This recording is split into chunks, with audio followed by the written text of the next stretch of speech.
Très bien. Du coup, notre promesse pour ce webinaire, c'est d'avoir une approche.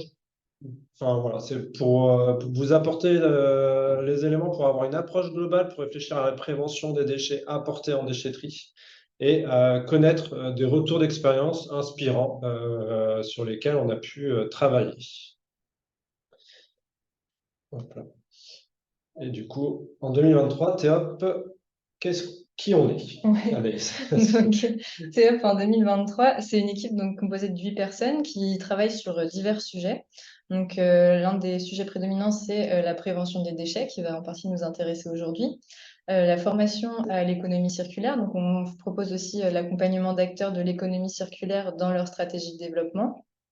On organise également et on anime des événements. On aide au déploiement du tri à la source des biodéchets.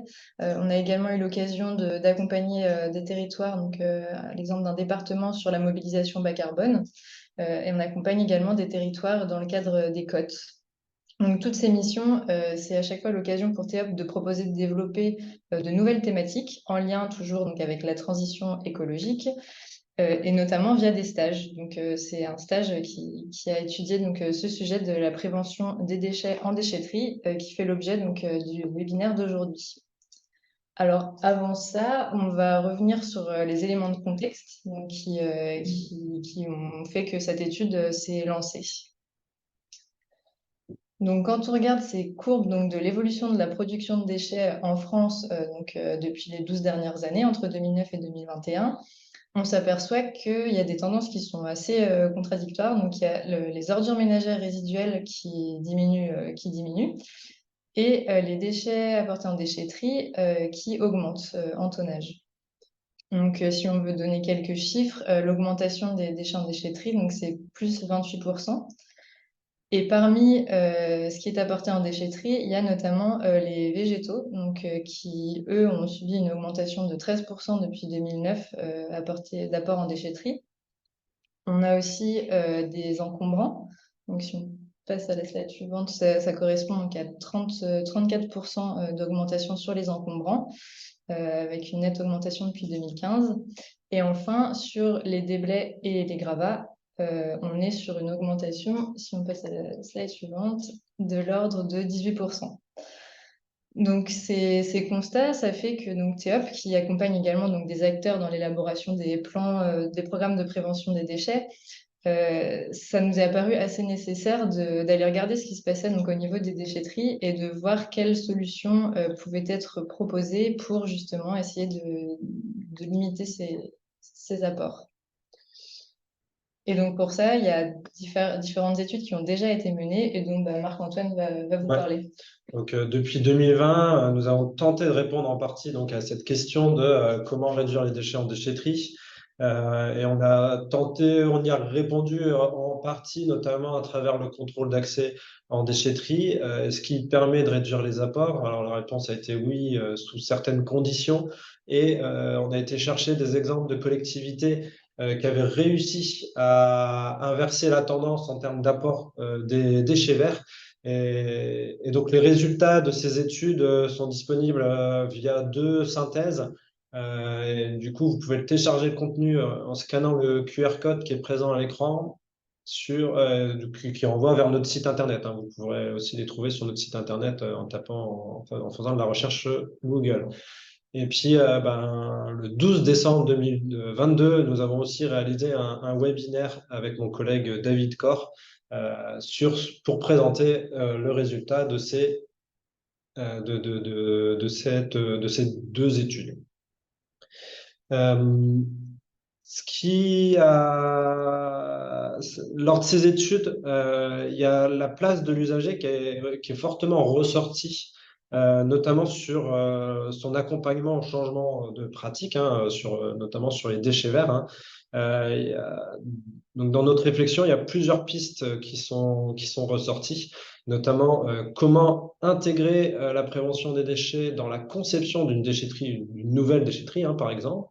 Il y avait un autre aspect, un autre angle qui était comment intégrer la prévention des déchets en déchetterie dans des déchetteries qui existent déjà.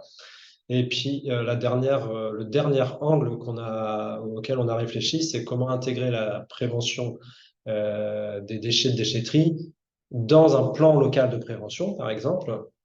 Et en fait, bon, on essaie de problématiser en fait ce concept autour de trois angles, autour d'une question qui est comment les collectivités peuvent-elles œuvrer efficacement, c'est-à-dire avec voilà, en ayant du suivi et notamment sur l'action, sur le changement de comportement, puisqu'on estime que c'est sur ça que se base l'efficacité de nouvelles actions, en vue de réduire donc les déchets apportés dans les déchetteries existantes et comment intégrer la prévention et la réduction des déchets dans la conception même du coup des déchetteries en devenir.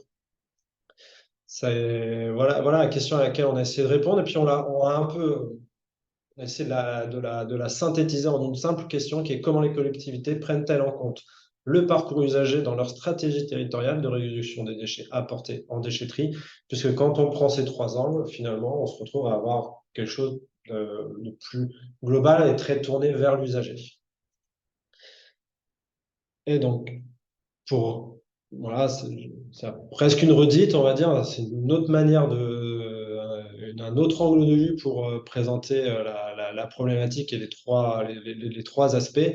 Donc, c'est comme ça qu'on a monté l'étude. Donc, c'est de s'intéresser à la prévention en amont, c'est-à-dire qu'une fois que les personnes arrivent en déchetterie, on va dire que c'est peut-être un peu tard. Et donc, c'est de savoir comment prévenir en amont les déchets. Donc, comme n'importe quel plan de prévention peut vouloir le faire. Ensuite, il y a le fait de transformer la déchetterie, hein. On voit de plus en plus de déchetteries actuellement qu'on n'appelle même plus déchetterie, en fait, hein. On pense au Smigval Market, par exemple, au Calitorama, qui en fait transforme la déchetterie. Voilà, on va dire c'est fini les déchetteries des années 90. On passe à un autre modèle. Est-ce que le mot déchetterie même est encore d'actualité? Donc voilà, c'est transformer ça. Et en fait, et du coup, via les plans de prévention et autres manières et autres structurations des services, comment intégrer la déchetterie dans la stratégie de prévention des déchets, notamment en considérant la déchetterie comme un maillon de la prévention. Et donc pour ça, on a été interroger plusieurs collectivités qui avaient avancé sur ce sujet. Oui, effectivement. Donc, lors de cette étude, il y a 20 EPCI qui ont été contactés, donc à la suite d'un benchmark qui a été réalisé pour chercher justement les initiatives qui avaient été mises en place relevant de la prévention en déchetterie. Donc, ça a donné lieu in fine à 12 entretiens avec donc 12 EPCI qu'on peut voir, enfin, que vous pouvez voir sur la carte. Donc, c'est des EPCI qui ont des typologies différentes. On retrouve par exemple le Grand Lyon, donc, qui est de type urbain dense. Ensuite, on a Rennes Métropole, Orléans Métropole, Limoges Métropole qui sont plutôt à caractère urbain. Et ensuite, on a des typologies mixtes, donc mixtes à dominante rurale, par exemple, avec Saint-Brieuc, Armor, agglomération, et mixtes à dominante plus rurale, avec, par exemple, Lannion, Trégor, communauté, le SMIC-Val et le SMIC-Tom. Et enfin, on a des typologies plus rurales, avec quand même des villes-centres, donc par exemple, la communauté de communes des terres d'Auxois. Ces entretiens qui ont été réalisés, ils nous ont permis de récolter donc les retours d'expérience de ces différents EPCI. Et c'est ce qui a nourri l'étude ensuite autour des trois points clés que donc Marc-Antoine vous a présentés, dont le premier d'entre eux est la prévention en amont. Donc, la prévention en amont, ça consiste donc à mettre en place des choses en amont de la déchetterie pour inciter au changement de pratique, changement de comportement, dans le but d'éviter que les personnes ne viennent apporter des choses en déchetterie. Et un exemple qui nous paraissait intéressant, c'est l'exemple de l'interdiction des tontes. Donc, cette mesure, elle a déjà été mise en place dans plusieurs EPCI que vous pouvez voir sur la carte. Donc, elle a été mise en place en 2020 sur la communauté de communes des Terres d'Auxois. En novembre 2022, au niveau du SMIC-Val, Grand-Bourg Agglomération l'a mise en place au 1er janvier 2023. C'est en cours pour Rennes Métropole qui va donc lancer cette mesure dès janvier 2024 et c'est un projet qui est en cours pour Grand Lyon.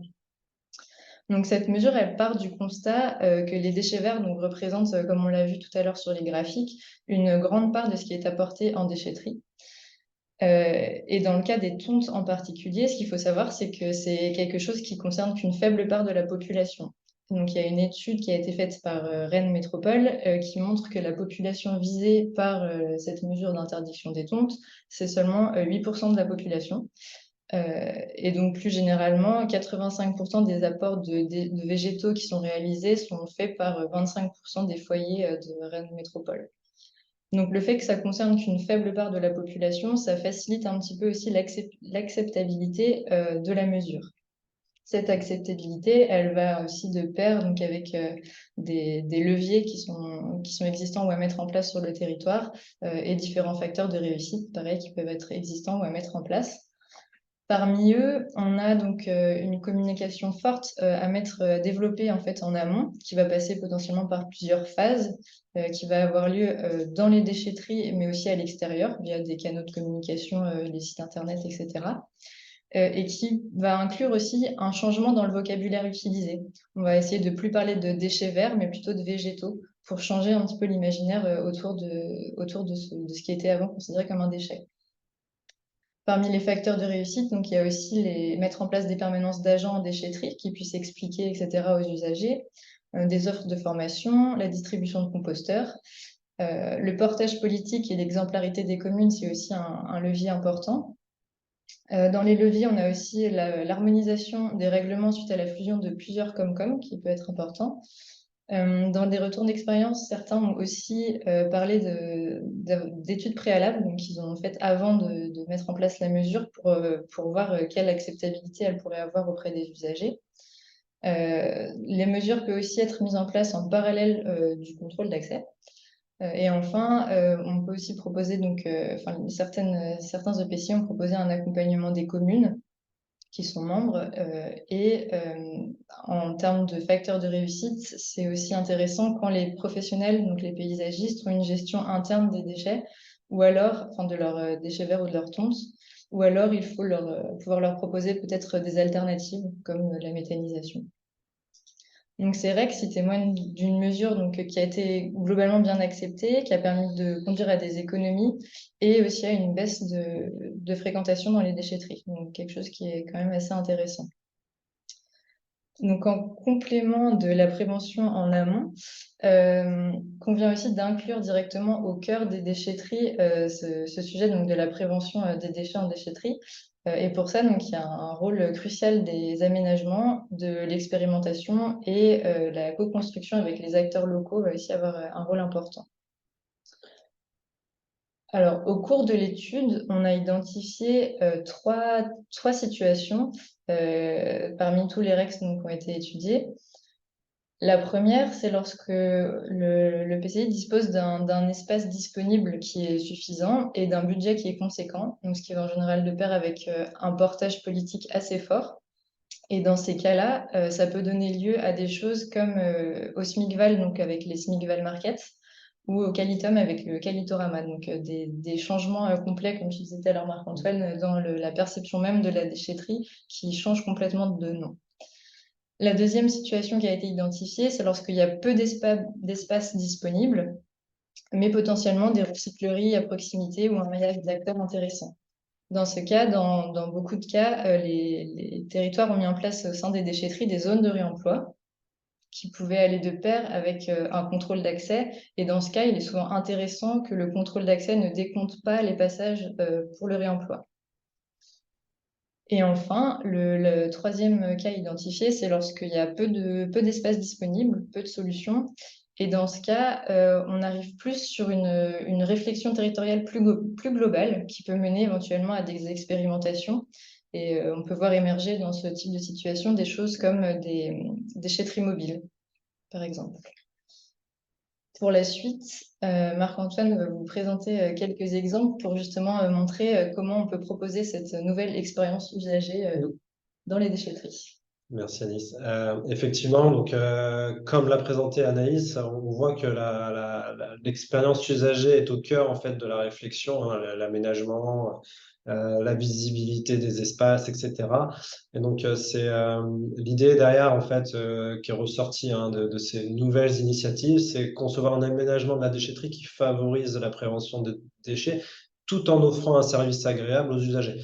On nous rétorque souvent dans les études, oui, mais si on rajoute des services sur la déchetterie, est-ce que ça va pas rendre un peu visqueux la déchetterie alors qu'on veut que le service aille vite? Et derrière, c'est la question, c'est est-ce que le service, on veut qu'il aille vite ou qu'il soit agréable? Et donc, on a un peu cette confrontation entre les deux. Et là, typiquement, un exemple comme le Smigval Market ou le Kalitorama et d'autres exemples montrent que le côté service agréable, l'accompagnement de l'usager est aussi important quand on fait des études sur qu'est-ce qui vous vient en premier, quand on fait des études, des enquêtes sur les déchetteries, et qu'on demande quel est le mot qui vous vient en premier. Il y a plutôt des notions d'accueil et de praticité de la déchetterie. Finalement, le côté, ça, on veut que ça aille vite, revient est très secondaire. Donc pour ces aménagements-là, les principaux éléments d'aménagement qui vont être intéressants, qui ressortent en tout cas de cette étude, c'est que l'importance de la signalétique. On a vu des déchetteries où il y a écrit mobilier sur les caissons réemploi. Donc la confusion peut être vraiment forte dans ces cas-là. L'ordre d'ébène, c'est-à-dire est-ce que si on met les zones réemploi, les zones de prévention tout à la fin de la déchetterie, est-ce que les usagers vont pas avoir eu l'envie de mettre finalement plus rapidement dans la ébène en encombrant leurs déchets les produits qu'ils voulaient donner. Ça amène aussi cette notion de tri, c'est-à-dire que quand je connais la déchetterie sur laquelle je trie mon coffre pour qu'il aille dans l'ordre des bennes, ou en tout cas que ce soit pas difficile de passer d'une benne à une autre et que je refasse le tri. On voit certains usagers qui font des allers-retours entre les bennes plusieurs fois, et donc ça rend le service moins agréable, toujours. Euh, Si on veut que les personnes donnent, il faut leur donner l'occasion de donner. Donc, la présence d'un caisson de réemploi visible, voire joli. Et puis, on parle de caissons, mais en fait, on peut aussi imaginer d'autres types, comme des espaces réemploi qui soient extérieurs, comme on peut voir dans certaines déchetteries où ils ont mis en place des matériothèques extérieures avec un caisson des caissons maritimes avec un haut vent entre les deux. C'est très aéré. Voilà. Et puis, autre élément qu'on a noté assez remarquable dans certaines déchetteries, comme le Smigval Market ou les Valeurs Park en Ille-et-Vilaine, c'est la présence d'un parking. C'est les gens viennent, c'est cette notion de supermarché inversé. Les gens viennent sur la déchetterie et puis après, ils se garent et une fois qu'ils sont garés, ils utilisent des chariots, des plateaux roulants pour déplacer leurs objets. Rapidement faire un zoom sur les questions de réemploi, puisque c'est quelque chose qui est assez, qui est assez dominant sur comment on met en place la prévention dans les déchetteries. En fait, les questions de réemploi apparaissent souvent par caisson. Et donc, caisson, il y a ce côté, on revient sur l'aspect agréable des choses, c'est-à-dire le caisson, est-ce que c'est un endroit agréable pour l'usager d'aller? La question se pose, est-ce qu'un espace en dur, bien agencé, avec de la communication qui est bien mis en valeur, on voit certaines collectivités qui font appel à des écoles d'art, des beaux-arts pour peindre ces espaces réemploi. Il y en a certains, des écoles d'architectes aussi pour faire un espace joli. Voilà, il y a cette notion d'ag- d'agréabilité, de visibilité et de beau en fait sur ces espaces en lien avec la prévention des déchets.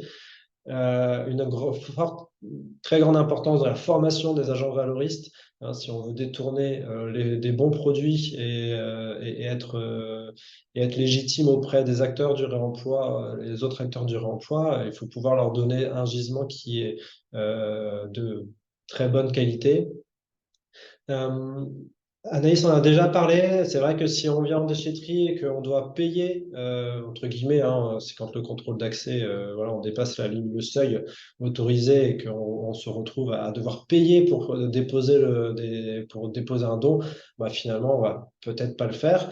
Donc voilà, le fait de mettre un contrôle d'accès qui ne décompte pas le réemploi, on a trouvé ça intéressant.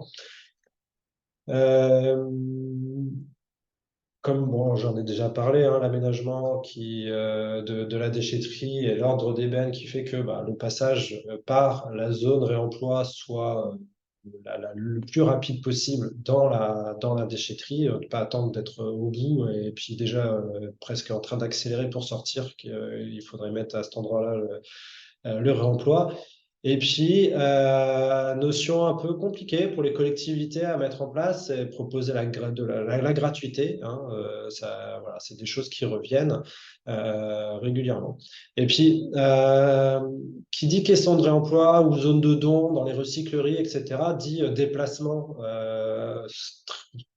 on va dire de manière générale, plutôt en voiture vers les secteurs où se trouvent ces zones de don. Et donc, si on veut amener le changement de pratique, il y a cette question de comment rapprocher en fait finalement ces zones de don auprès des habitants qui, eux, ne vont pas être véhiculés et qui vont devoir faire un effort pour faire de la prévention. Voilà, il y a cette notion de je fais un effort pour faire de la prévention, alors que ça devrait être peut-être quelque chose de plus naturel, voilà, de plus facile.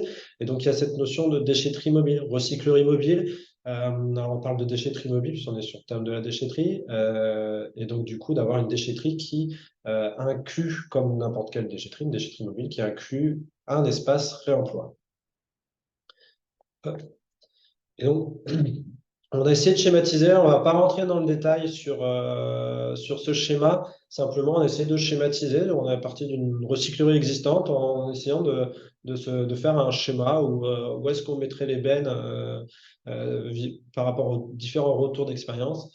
C'est un exemple, on va dire des préconisations, sachant que chaque service a ses difficultés et rencontre des freins par rapport à une organisation qui est celle proposée.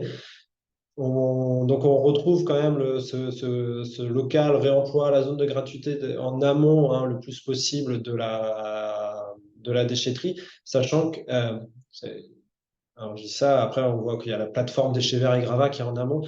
C'est deux déchets qui sont un peu particuliers.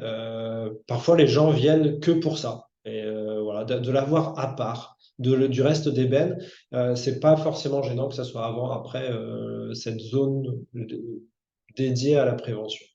Ce qu'on nous a fait remarquer quand même beaucoup dans les différents entretiens qu'on a eus, hein, c'est que finalement, la prévention, c'est un aspect de la déchetterie qui est assez éloigné finalement des préoccupations des agents de déchetterie et potentiellement parfois des collectivités elles-mêmes, hein, puisque une des choses qui va être importante, c'est déjà d'avoir un bon tri dans les bennes tout venant notamment, et donc d'avoir une organisation des bennes qui permette une bonne vision des gardiens sur ces bennes à problème, entre guillemets, et puis éventuellement coller des bennes dont ensemble on va dire que le tri se fera mieux. Par exemple, je pense au carton et au polystyrène. Si vous avez des sacs pour le polystyrène blanc et une benne carton, si vous les séparez, les gens vont venir avec les cartons, vont se rappeler qu'il y a un polystyrène dedans et ils vont peut-être faire l'erreur de tri. Bon, erreur entre guillemets un peu voulue à mettre le carton avec le polystyrène dans la benne carton. Finalement, si vous avez le sac de polystyrène à côté, bah, peut-être que les gens feront l'effort de sortir le polystyrène du carton. Je ne rentre pas plus dans le détail sur le schéma, vous aurez la présentation à disposition hein, après, vous pourrez la voir de manière plus précise. Et donc, tout ce qui vient d'être présenté, finalement, nous amène voilà, à imaginer la déchetterie comme un maillon plus général de la prévention. Notamment, on a réfléchi à trois manières, en fait, hein, trois intégrations, on va dire, de ce maillon dans cette stratégie globale. Le premier, c'est que c'est un maillon qui peut être intégré dans un écosystème au sein du territoire. Hein, on a notamment l'exemple de Rennes Métropole qui a réussi à réunir autour de la table l'ensemble de ces acteurs du réemploi pour réfléchir au schéma, en fait, pour maximiser le détournement d'objets pour le réemploi. Et aujourd'hui, ils aboutissent à une expérimentation d'une plateforme de regroupement du réemploi, notamment voilà, où ils viennent collecter en déchetterie et ils déposent sur une plateforme où les acteurs du réemploi vont pouvoir venir se servir de l'ensemble des produits de l'ensemble des déchetteries. Chose importante, pour le changement de comportement, il y a des étapes à passer. Et la première, c'est certainement celle entre on va dire, la frontière qui existe entre les services de prévention et les services techniques. Très souvent, les services de prévention ont une vision assez conceptuelle, alors que les services techniques ont enfin, notamment les agents d'accueil en déchetterie, ont une vision très technique qui trie.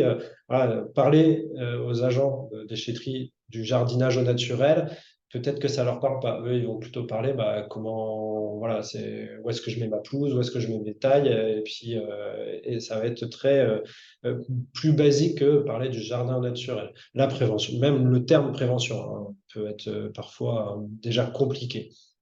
On va préférer le terme de réduction des déchets, par exemple.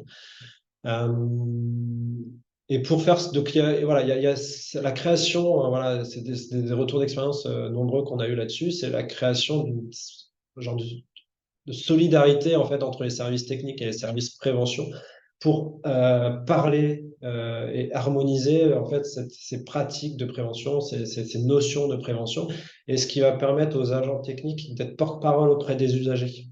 L'usager, ouais, toujours pareil, c'est lui parler du jardin naturel, lui, il veut savoir qu'est-ce qu'il met dans son compost, par exemple. Donc, on va être sur des notions très différentes. Un usager, il va parler de poubelle, il ne va pas parler de déchets ou de ramassage des poubelles, il ne va pas parler de collecte des déchets ménagers assimilés. Voilà, il y a cette notion de vocabulaire qui va être très importante à prendre en compte dans une stratégie très globale de communication de manière générale. Et puis, et donc derrière ça va se cacher comment faire en fait pour amener ça auprès des gardiens, enfin des gardiens, on ne dit plus gardiens d'ailleurs, on dit agents valoristes en déchetterie. Ça va être d'inscrire ça dans les contrats de la commande publique, dans les délégations de services publics, dans les prestations de services de haut de quai, d'avoir des objectifs en termes de réemploi, en termes de prévention, qui vont être déclinés auprès des agents de haut de quai. On retrouve, et on peut même aller plus loin, comme l'a fait Rennes Métropole, à avoir un agent dans la prestation, avoir un agent dédié sur certaines déchetteries, qui est dédié à l'accueil sur la zone réemploi. Et puis, on a des exemples qui sont nombreux. Alors, on a pris celui de Limoges Métropole, mais il y en a d'autres qui existent où on a la formation des agents, et celle qui fonctionne bien dans les retours d'expérience qu'on a eu, c'est celle où les agents de déchetterie vont dans les recycleries avec lesquelles ils sont partenaires. Comme ça, ils voient ce qui se passe dans la recyclerie, ils voient quelles sont les consignes de tri, et en fait, ça améliore derrière la qualité qui ressort des caissons et des espaces réemploi en déchetterie. On va retrouver à Rennes Métropole, c'est 80%, voire plus, des produits qui sont collectés en déchetterie qui sont réemployés.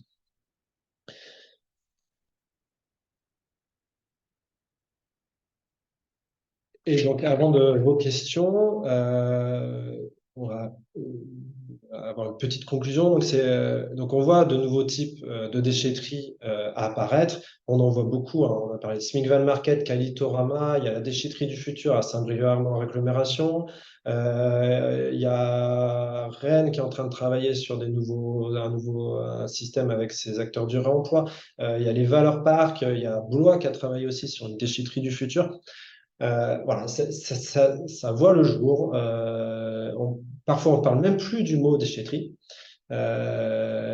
Malheureusement, il faut continuer à endiguer les flux, et donc le service reste à rendre. Est-ce qu'il doit être rendu différemment? On voit que la prévention apparaît comme une suite logique à cette réflexion. Mais avant la prévention, est-ce qu'il n'y a pas le tri? Voilà, ça reste une problématique. Et puis, toujours pareil, ça reste des notions très conceptuelles, donc ça peut poser problème pour l'accompagnement au changement de pratique. Il y a aussi les REP, nouvelles REP qui arrivent notamment avec les produits et matériaux issus de la construction et des bâtiments, avec la question du tri par matériaux qui se pose dans les déchetteries. qui pourrait être une future manière de gérer les déchets en déchetterie. Donc, c'est autant de questions qui se posent et qui se posent, mais qui peuvent pousser au changement, justement. Est-ce que c'est pas le moment d'en profiter pour créer des outils, mais toujours pareil, c'est avec et pour l'usager. Voilà, on passe aux questions. Il y a deux questions. Une question, je crois. Il y a une question. Ok, donc comment mettre techniquement en place la non-comptabilisation de l'accès pour un dépôt s'ils viennent pour déposer déchets plus réemploi au même passage, alors on compte.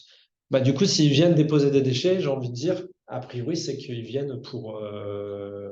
Il y aura il un y aura un passage en compte déchetterie, ouais. forcément déchets.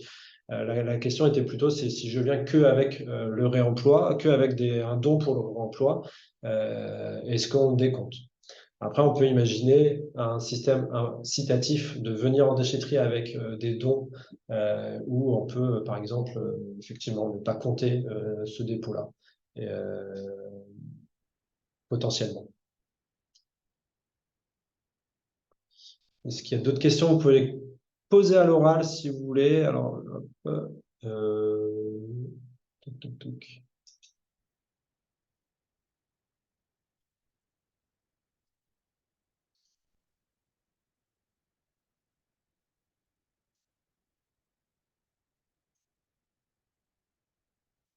Il n'y a pas d'autres questions. Alors, s'il n'y a pas d'autres questions, on va s'arrêter là, hein, donc, faut- Alors, moi, j'en ai une. Ah, Je sais pas super. si vous m'entendez. Bonjour, c'est Stéphane Le Guen de Terrao. Ouais. J'avais une question par rapport aux végétaux.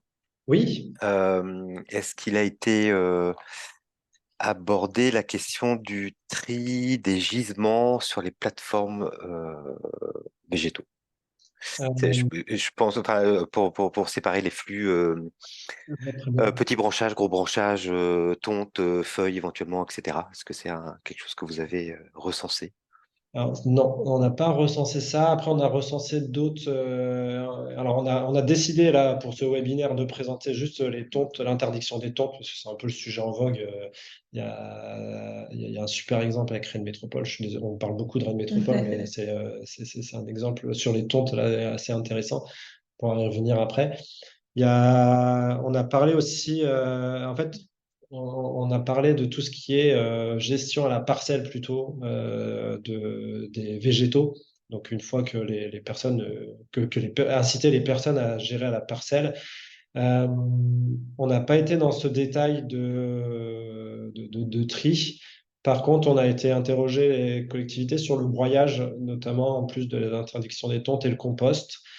Sur le compost, ce qui ressort beaucoup, c'est voilà, par les usagers, ils ont besoin d'être guidés en fait. Ils manquent d'infos sur comment bien composter, qu'est-ce que je dois mettre dans mon compost. Mais par contre, c'est un très gros pouvoir de prévention. C'est pas pour rien. Je pense que c'est poussé depuis 2010 par l'ADEME dans les différents plans de prévention. Sur la partie broyage, là, le constat il est un peu mitigé. Il y a, il y a voilà, il y a l'exemple de de déplacer un broyeur en déchetterie, de faire une campagne de broyage sur la déchetterie. Ça coûte beaucoup d'énergie aux agents, aux coordinateurs. Ça coûte un peu d'argent de mettre ça en place pour un résultat qui est assez minime puisque les gens, les usagers repartent pas forcément avec viennent, sont sensibilisés. Voilà, ça a plus un effet de sensibilisation, mais c'est beaucoup d'énergie et d'argent pour un effet de sensibilisation assez moindre. En tout cas, c'est le retour d'expérience qu'on nous a donné. Ce qui va mieux fonctionner, par contre, ça va être du broyage de proximité, soit sur la place du village, j'ai envie de dire, ou même, on voit, il y a la Q de Dunkerque hein, qui a mis en place un système de un rendez-vous gratuit par an et par foyer, où, si les conditions techniques le permettent, les services vient avec un broyeur dans le jardin et fait le broyage. Après, on peut imaginer que cette prestation elle soit déléguée à une association. On voit dans le pays du Mont Blanc où ils ont mis ça en œuvre, c'est-à-dire que, enfin, alors c'est pas la collectivité qui a mis en œuvre, c'est une recyclerie en fait qui a décidé de développer son activité vers une proposition de broyage à domicile. Et donc, on a une association qui le fait, soit elle est en convention avec la collectivité, soit elle ne l'est pas. Alors, je réponds pas tout à fait à ta question, mais voilà, c'était on en est resté là. On sait qu'il y a d'autres, il y a les végéteries. On n'a pas, enfin, un type, c'est recyclerie des végétaux, et celle-ci, on n'a pas réussi à aller plus loin. On sait qu'elle existe. Après, on reste sur de l'apport. Bon, après, c'est toute la question, est-ce que c'est de la prévention, est-ce que c'est pas de la prévention à partir du moment où on le donne en gestion au service public. Mais on n'a pas été chercher plus loin que ça. Ok, Je, merci. je vous ai mis on a mis un QR code, hein, vers notre site internet. On a une page LinkedIn aussi que vous pouvez suivre. Et puis, vous avez les coordonnées d'Anaïs si vous avez besoin de plus d'informations. Donc, à la suite du webinaire, ce qui est prévu là, c'est que vous receviez la présentation, évidemment. Pour ceux qui le souhaitent, on pourra envoyer le replay. Peut-être on ne fera pas pour tout le monde, ou on fera un lien plutôt. Comme ça limite le poids. Et on prévoit dans les mois à venir une synthèse plus détaillée de ce que vous avez pu apercevoir, notamment sur sur ce que je viens de vous présenter sur les végétaux.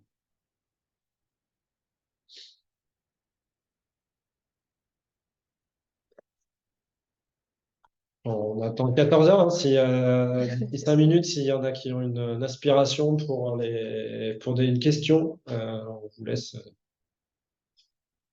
libre.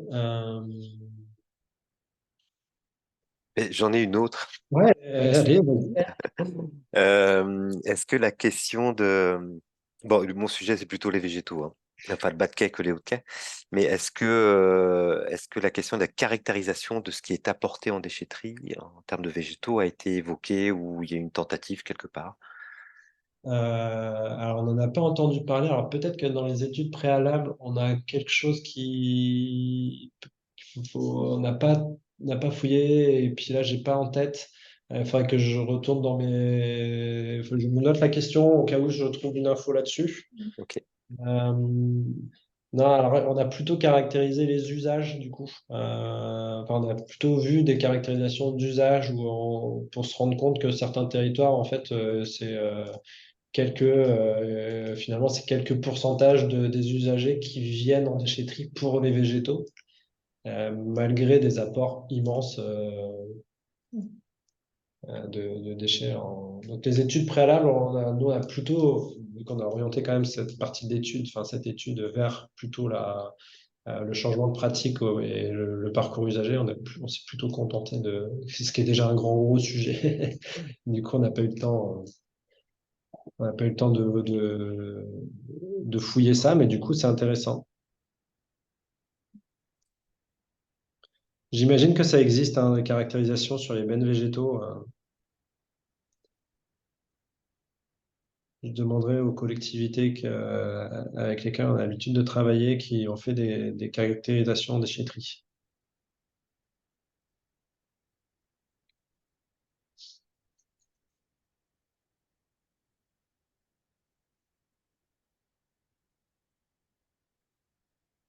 Hop, petit rappel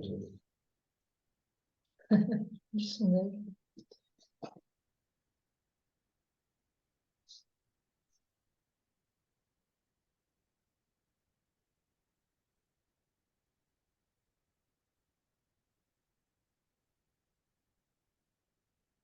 Voilà.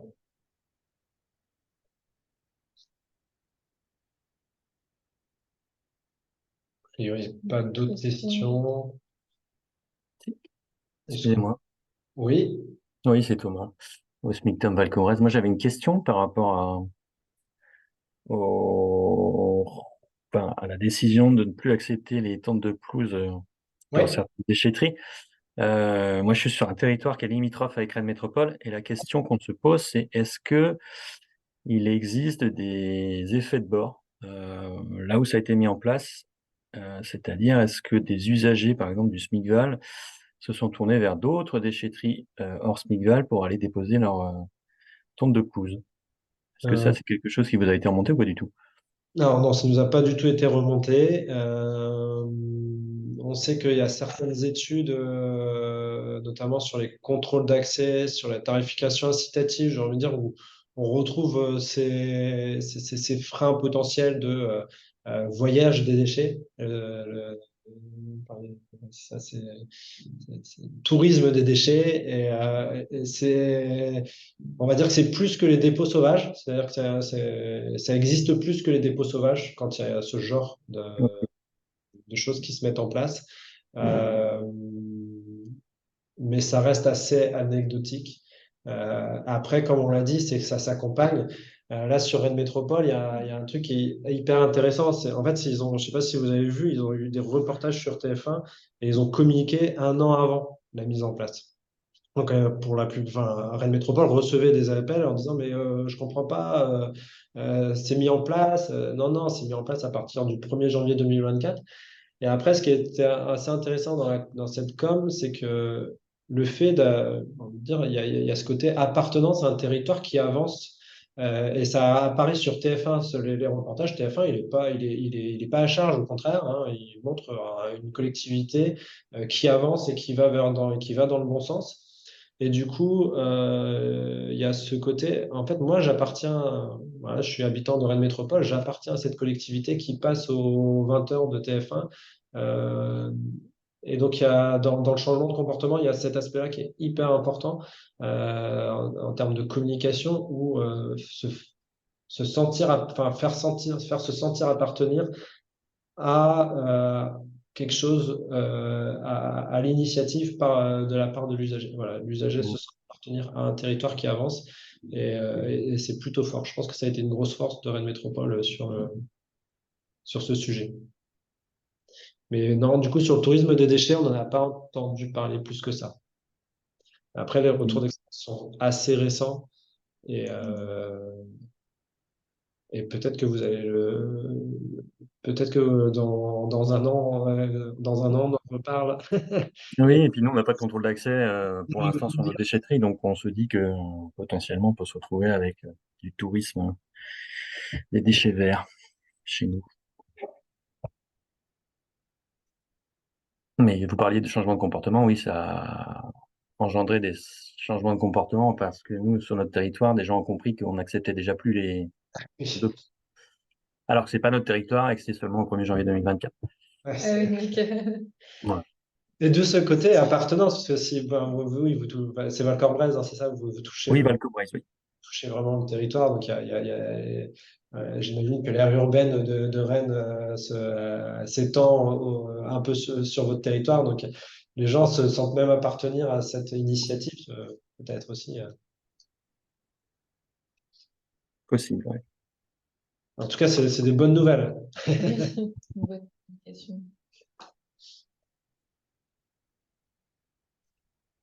Et sur la communication, dans l'entretien qu'on a eu avec Lyon, c'est pour l'anecdote, avec Lyon, ils étaient surpris que Rennes Métropole ait communiqué autant à l'avance, sachant que Lyon n'a pas communiqué trop sur ça et ils vont le passer au 1er janvier 2024 en même temps que Rennes Métropole. Donc ça va être c'est intéressant.